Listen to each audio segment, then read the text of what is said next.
Best of r/Tales from Tech Support episode 132. Subscribe for Reddit videos daily. Watching in horror over Zoom as someone nearly deletes a production database. TL. Dr. A client and administration try every way possible to fuck up their production database, ending with me having to watch their tech guy, via screen share, as he almost deletes the last copy. I work for a software development agency. One of our biggest clients, an FX payments company, went into administration. It was a huge clusterfuck. The company was holding money for hundreds of clients, and the administrators needed to wade through all the app's transaction data to work out who they owe money to, sometimes thousands per user. All this data was stored in an Aurora database cluster, which had automated daily backups, multi-as deployments and read replicas. Idiot proof. What I failed to realize was the administrators' sheer determination to fuck up. We offered to help them sort out the Oz account. The server bill was huge and most of it was unnecessary now the company wasn't trading. We could do a few hours work and save them thousands in hosting. We got no response. About a week later, we get automatically forwarded a bunch of past due warnings from Oz. We send them to the administrator. Nothing. Oz suspends the account. No more database. The administrators panic, find the money from somewhere and their tech guy reinstates the database. All the data is wrong.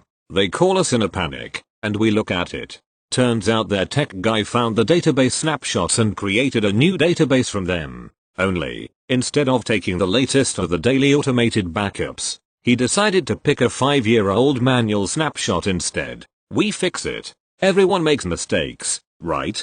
Fast forward to today 2 months later. We get another panicked call. They can't see any data in the database. I jump on a video call, and their tech guy shares his screen. I'm looking at a local database schema in Miscel Workbench. It has no tables in it. Their tech guy had exported the Oz database to his local machine. He then deleted the Oz database cluster. His local database was the only remaining copy of the production schema, and it was empty. Fighting the rising sense of dread, my last hope was that he'd exported the database successfully, and he'd just screwed up importing it into Miscel. Still on screen share, I asked him to open the original database dump.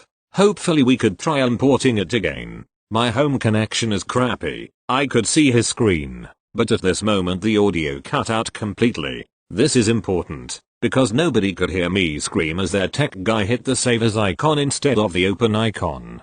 I watched, helpless, as he navigated to the only intact copy of the production database, which he was about to overwrite with whatever junk was in his editor. It was only at the final moment, as his mouse hovered over the save button, that he heard my stream of 4-letter words and stopped what he was doing.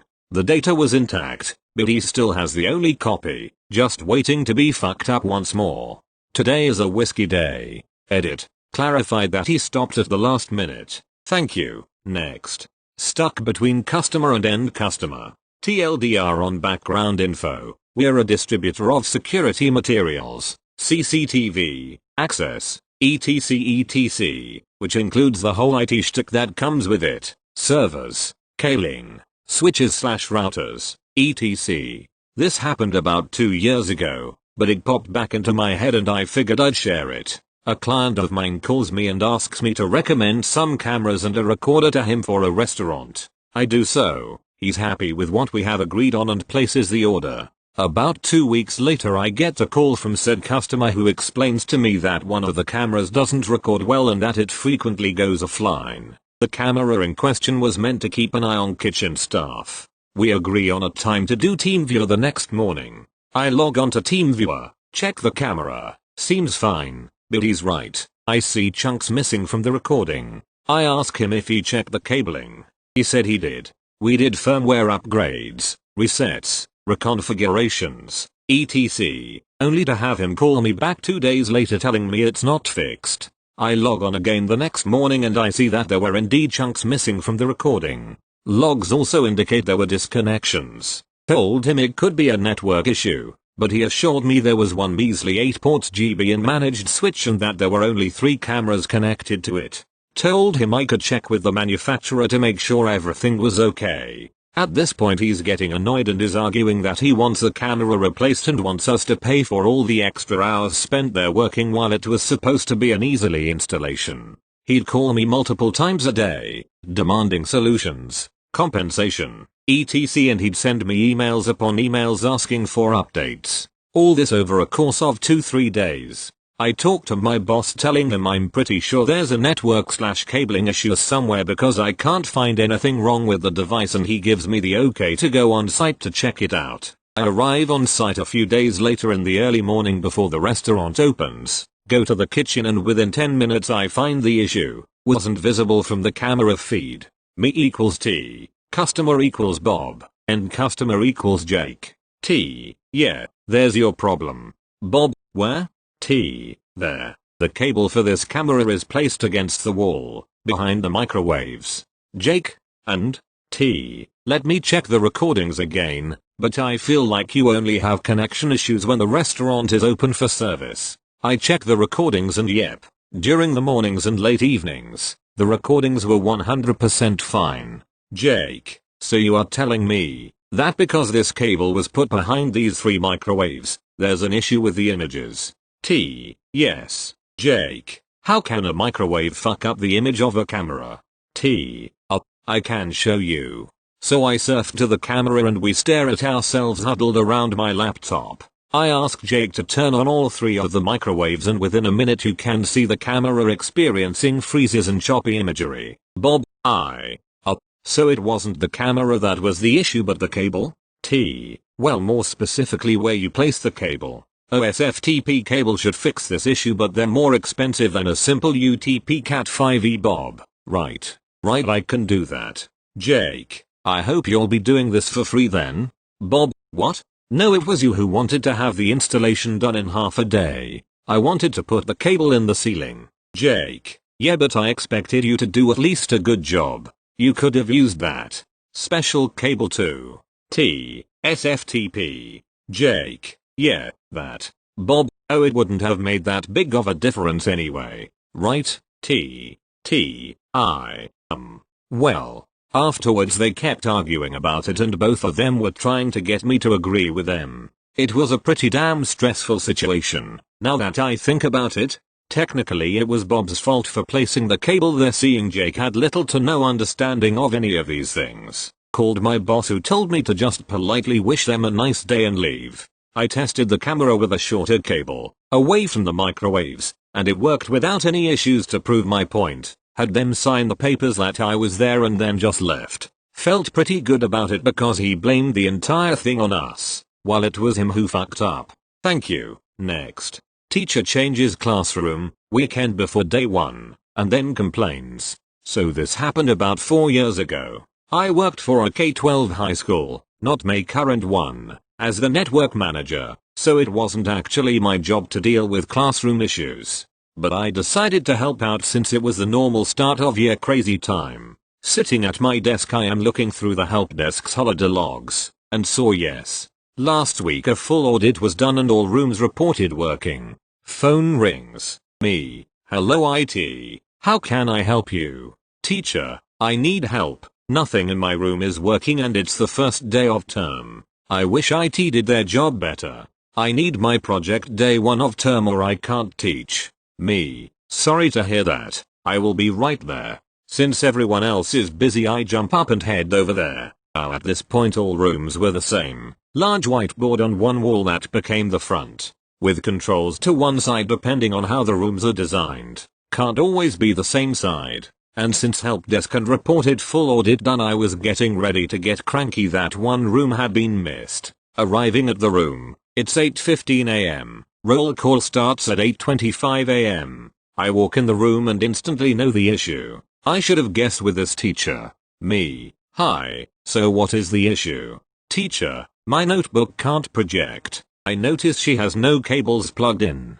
Me. Have you brought your notebook over to the control area and plugged in the HDMI cable? Teacher, I don't want to do that. My desk is over here now. Far side of the room. Me. Okay. Can we bring your notebook over to check the connection first? She agrees but isn't happy. The moment everything is plugged in it works fine. I just look at her. Me. Okay. So it's working. Teacher, but I want to plug it in over there. Me. That won't work. This room is set up over here, and was tested on Friday to ensure it would be right for first day of term. I will bring it up with help desk that they didn't flag the desk had been moved. Teacher, I moved the desk on the weekend. You see, in like IT, I worked this weekend to ensure the first day of term would have no issues. Me. Did you check the projector worked from that location? Teacher, getting angry. No. But it should just work. Go and get me a HDMI extension cable. Me. I can't do that. We would need to get some duct tape or similar to secure the cable to the ground, and maintenance would be cranky at me if I did that, and it may not even work. 10 and isn't good for HDMI, and there was already in-wall runs to go from projector to control area. Teacher, or fine, I'll do it from here. I smile, telling her we can work together to organize something that's good for everyone, but IT needs a heads up. I think everything is done and go about my day. 2 days later I get a meeting invite from a deputy to discuss an issue. Turning up at the meeting I see it is with deputy and the teacher. Me. Hey. Deputy, morning. We're here to discuss an issue in classroom X where teacher feels you didn't set the room up. She had to spend her own money and apparently IT is blocking it from working. Me. Confused look. Deputy, why is IT not helping her out? Me. Confused look. I attended classroom X on Monday morning when teacher called. Despite the business of the day I attended in less than 5 minutes. The issue is that teacher had moved her desk to another area of the room, and not where the school mandates desks should be. Teacher, but you said a longer cable would work. And since you wouldn't get it I purchased a 10-meter HDMI cable from retail store X at a high cost, and you won't make it work. Me. Is there a help desk ticket about it not working? Teacher, no, you just aren't letting it work. Me. I'm sorry. Firstly because you brought from retail store X that has sold you a overpriced piece of cable. Though as I did say it may not even work. See, while you have used a 10-meter cable, that is to the wall port, we have about 7 meters of cable in the room to get from the projector to a workable space. And HDMI has issues over 10 meters we have found. Deputy, could you have not told her that on Monday? Me. I told her a longer cable may not work. It isn't an exact science. It comes down to the type of cable, the projector and the computer. I also advised teacher that I would be more than happy to organize a solution with her if she wanted and was not asked any further questions. Deputy, so why did this only become an issue on the Monday morning? Teacher, because they didn't set up my room correctly. Me. That's not right.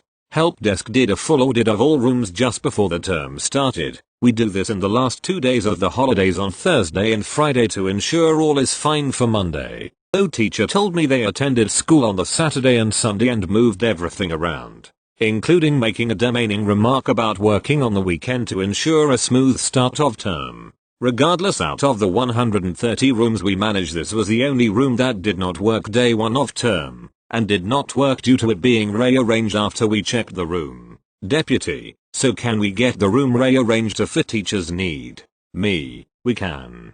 Deputy, great. Me. Though I won't. Teacher, you see, they won't help. Deputy, why not? Me. Because of the cost.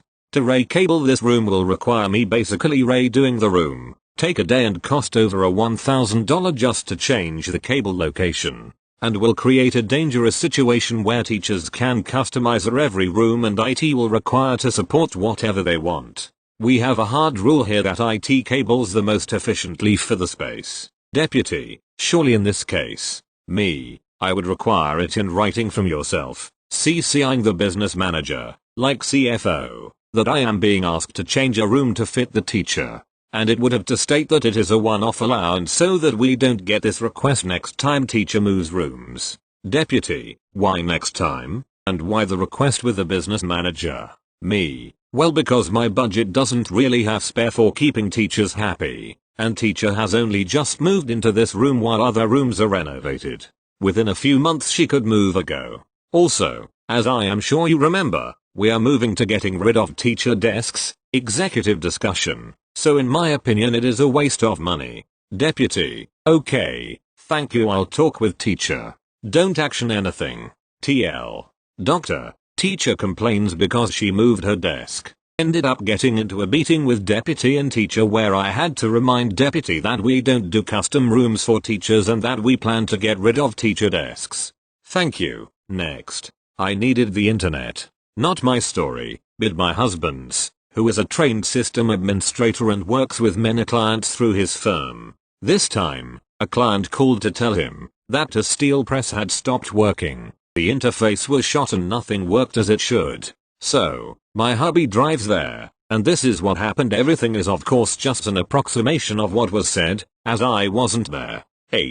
Hubby S. Supervisor I'd, idiot working there, though probably not much longer. Gets there and immediately realizes that the connection to the internet is non-existent. He looks at all the cables at the press and everything is plugged in. ENS try and fail to reboot, rework, fix anything.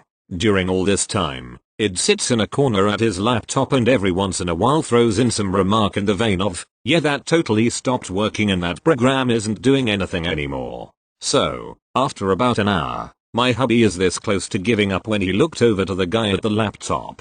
More specifically, the LAN cable, coming from his laptop and going into the only box in the room. And next to it, you guessed it, lay the LAN cable that was supposed to connect the steel press to the internet. Did you pull that cable out? Yeah, I needed internet. There is LAN in this building. And also that is cable connecting the press to the internet. According to my hubby, you could have heard a pin drop in the silence that followed. The supervisor thanked and sent him home. And in the car he called his co-worker and they laughed harder than ever at this complete moron who managed to pull that cable out while his boss was looking. I laughed till I had tears in my eyes when he told me. Thank you. Next. 5-year intern. Small tales. Whoa, can't believe I just found this subreddit. Here are some of my favorite encounters with the less technologically inept. I guess a little background. I started interning at my place of work one summer and they just never let me leave. I do application support and am a very by the SOP type of person. If an SOP says you need to provide all information on the form correctly, it better be. I'm a pain. I don't want to deal with the FDA during audits. CYOA. As any company does, we have access forms that require the requesting user's login ID and all that other fun information they so kindly forget to provide. I sent the user an email since they forgot to provide it on the form. If I had $1 for every time I've had to do that, I wouldn't have to work at this job anymore. The lady emails me back and says, I don't have a login ID. I'm a contractor. That is very sweet of you, ma'am. But how did you log into your computer to write me this email? It was later provided. Kind regards. We upgraded one of our systems and we didn't have the authentication source connected to our AD. We still don't to this day, 4 years later. Smiley face. Kissy emoji. My director loves me, so he put me on hypercare support and my email/phone number were everywhere for everyone to contact me at. Everything was okay until one lady calls me and tells me she is unable to log into the system/needs a password reset. Cool. No problem. Please provide your name and we will assist you right away. So, I've reset this woman's password about 5 times now. She is telling me, as she is arguing with someone in the background and smoking a cigarette at the same time, that she still can't access the system. Then she finally says, I'm not able to log on to my computer. Takes deep breath. Please contact the help desk so that they can assist you. Have a nice day. For the most part, I really do love working with our Reg Affairs team. They are wonderful people and are able to handle themselves. But, they have their issues. Before the year was out, our ruthless leaders in some European country decided that it was time for everyone to upgrade their Citrix client. Since I love our team so much, I let the director of the team know that I can set up a meeting with everyone to do the upgrade together. Side note, every single user was sent specific instructions on what to do, with pictures and everything. I love that team, so I handhold them as much possible. I'm waiting for some to graduate high school still. Anyways, meeting is set up and the users gather around me like a camp counselor as we go over the step-by-step instructions sent to their emails a month ago. We get to entering in the one-time login information for Citrix and I guess we start having problems. They start telling me they can't log in. I go over and see what they're all typing. I shit you not. Everyone is putting in domain/therosa name instead of company domain/blah blah. They saw the example in the field that said domain/login ID and thought that's what they all must put in. I laughed a little inside and we got past this hurdle. Upgrade complete. No casualties. As I posted up above, I work in application support and not Citrix support as the RA team likes to think I do. This somehow in our entire huge company means that I receive 5 emails/tickets a week to help someone set up/fix their printer connection. Sorry QA, please contact the help desk. I'm paid only $1 more than them to listen to you complain once a week, not twice. One of my favorites. In one of our larger systems we have notifications being sent out daily to remind users to complete their trainings. One manager forwards an email to me from their employees saying, I keep receiving all of these notifications for training. How do I stop receiving these emails? Dead serious. The manager asks me to respond. I reply, the notifications will stop being sent once you have completed your trainings in the system. Kind regards. My work here is done. They shall succeed today. This one isn't a ticket that was sent to me. It's one that me being the sysadmin of. I couldn't help but scroll past it in the ticket feed. In our facilities ticketing system one fruitful morning, it was blessed with this gem. Short description, yogurt fell 3 stories. Description, exploded all over the floor. Please have it cleaned up. There are plenty others I can't think of, but these are some of the top in the memory bank. My group usually just receive a bunch of Adobe standard errors and we don't do Adobe support. Please contact the help desk so that they can assist you. Kind regards. Thank you. Next. The printer can also make copies. I do tech support in the military. It is honestly very fun and I have some wild stories. This happened a few years ago while I was posted overseas. At the time I worked for a nice but not very technologically savvy officer. He was smart in so many other ways that it was bizarre how bad he was with computers. About a month before this happened I had installed a large multifunction printer to the building he worked in. I know he had seen it because it was a network printer and I had mapped it for him. I had even seen him grab things off it, so I know he had seen the printer. One morning I get a message from the officer. Officer, can I make a color copy? Me, secret or not secret? This is important because you can't do one on a machine that is designated for the other. Oh, not secret. Me, sir, you can use the printer in your building. Oh, it can do that? Me, yes, sir. I keep a screenshot of the conversation for when I need a laugh. Thank you. Next. Recommendation for protection from solar flares. Been lurking on this subreddit for some time without posting, even though I worked in enterprise support for more than 20 years. No way you can work in support that long without having some stories. So here goes my first post. I started my career in the mid-1990s working in the call center for a computer company who sold very high-end computers to banks and other customers who needed uptime guarantees and the ability to swap out failing hardware without outages. The support teams were generally quite good and customers paid a lot of money for this. But we also used to get some weird questions/issues. Customers of this company did very little self-troubleshooting. Any issues, and they called us. One of my favorite tickets was one I saw while reviewing open tickets handled by our second level team in Australia.